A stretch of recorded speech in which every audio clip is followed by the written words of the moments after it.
Hello everyone, my name is Berlina. I'm a student of grade 6. Today I'm going to narrate a story from Akbar and Birbal. The story name is The Holy Man. Akbar liked everything to look perfect.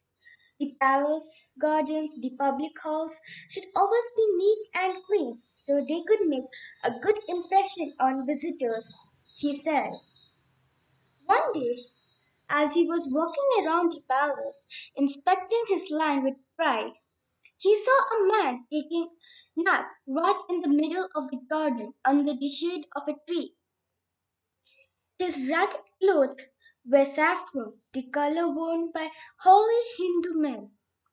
His beard and mustache were so shaggy that you could barely see his face. Akbar was irritated. This was no place for an unsightly beggar to rest. He went up to the man and ordered him to leave. The man woke from his sleep and stretched. Unconcerned by Akbar's air of authority, he said, "Why should I leave? Does the shade of the tree belong to you?" "Of course it belongs to me," said infuriated emperor. "So does the tree itself, the garden, the palace, and everything in it too."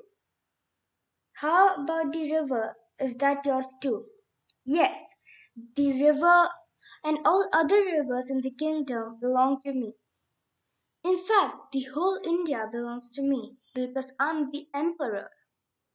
The saffron clad intern pondered this for a while. He was still not impressed by Akbar's importance.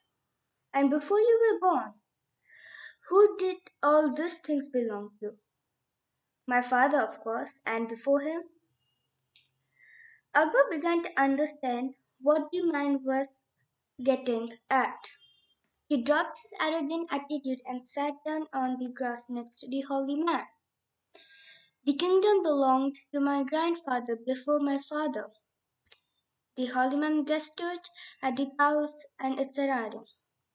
"So like them, you'll possess all these beautiful things during your life. Afterwards, they'll pass on to your son, and then to his son."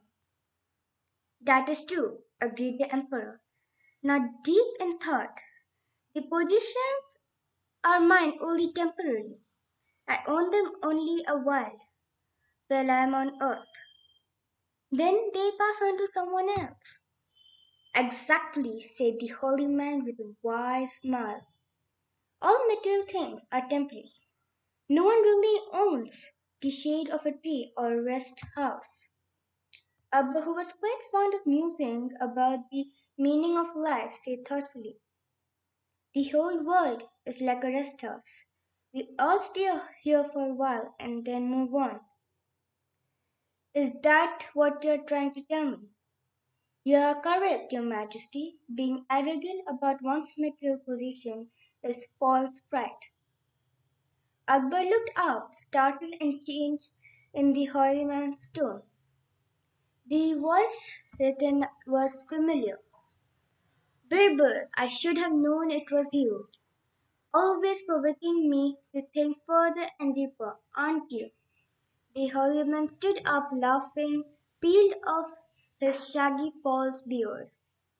He made a deep bow to the smiling emperor.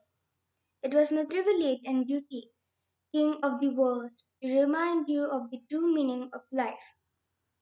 Vanity and arrogance are not becoming of a grateful mind like yours." "Thank you and have a great day."